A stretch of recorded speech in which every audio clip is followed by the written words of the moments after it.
Welcome back guys to Skull Hacks. So continuing with our networking series, in this video I will explain some of the very basic networking terms, which you use in your daily life but you may not be knowing its actual meaning. And from ethical hackers' point of view, these are very important terms and also to know their meaning in deep. These basic networking terms should also be known by non-technical people, so this video is for everyone. So let's start. The first term is computer networking. In simple words, it is a system that connects numerous independent computers in order to share information and resources. Computer networking refers to the practice of connecting multiple computing devices together to share resources and communicate with each other. This enables the sharing of data, applications and services among devices within a network, whether they are located in the same room or on opposite sides of the world. Next one is IP address, the most common term which all of us must have heard at least once. So now let's understand it in detail. An IP address is of two types, which are public IP and private IP. Most people confuse in between these two. A very basic thing to understand is private IP is the one in internal network, like in your home or office, which has the same source.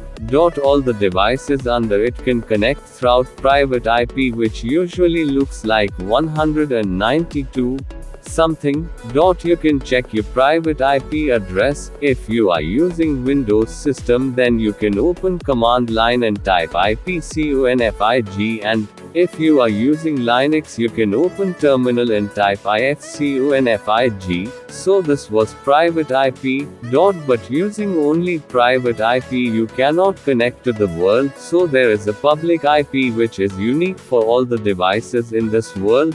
You can check your public IP address by searching on Google what's my IP address, then you can see your public IP address. Public IP address lets you connect to any device on this planet which has an active network connection.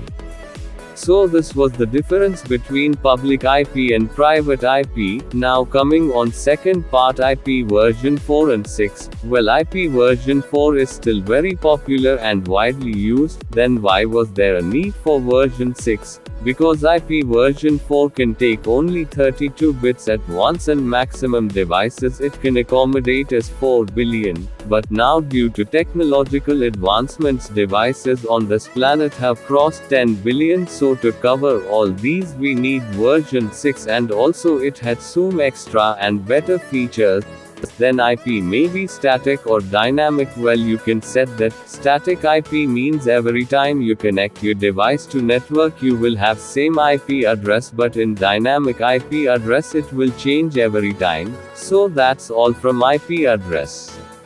The next term is DNS, which means domain name system. In simple terms, it just turns domain name into IP address, and in a detailed explanation, DNS plays a crucial role in making the internet user-friendly, by abstracting the complexity of IP addresses, and enabling users to access websites and services using human-readable domain names.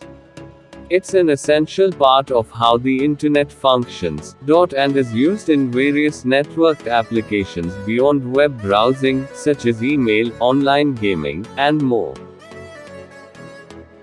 Going ahead, the next term is DHCP. I already explained a bit about it in the first part of IP address. Here I will explain in more detail. So whenever you turn on your device and connect it to a network, for example take Wi-Fi, it automatically gets an IP address. This is because of DHCP, which is Dynamic Host Configuration Protocol.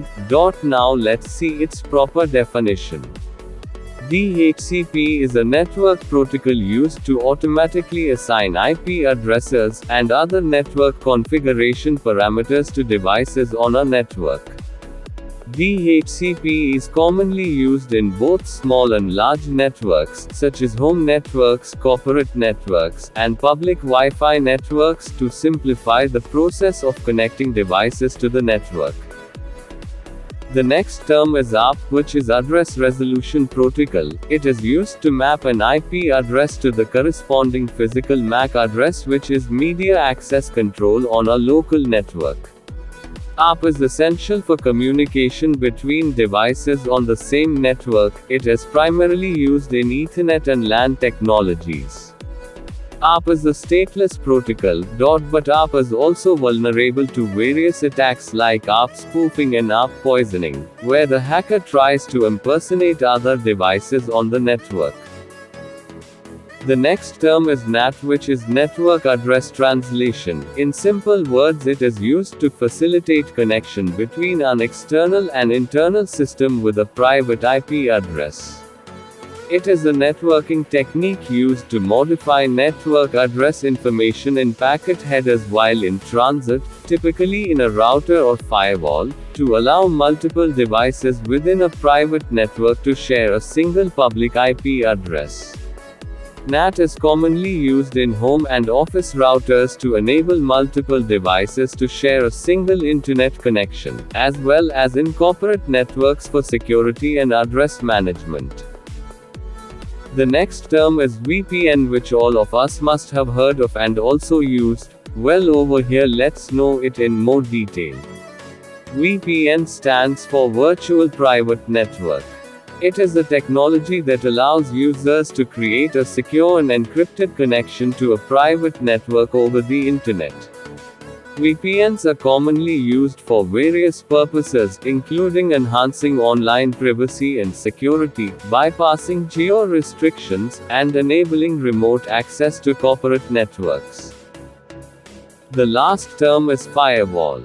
A firewall is a network security device or software that is designed to monitor and control incoming and outgoing network traffic based on an organization's previously established security policies. The primary purpose of a firewall is to act as a barrier between a trusted internal network, such as a company's private network, and untrusted external networks, like the internet. Firewalls are a critical component of modern network security, serving as the first line of defense against a wide range of cyber threats, including malware, unauthorized access attempts, and data exfiltration.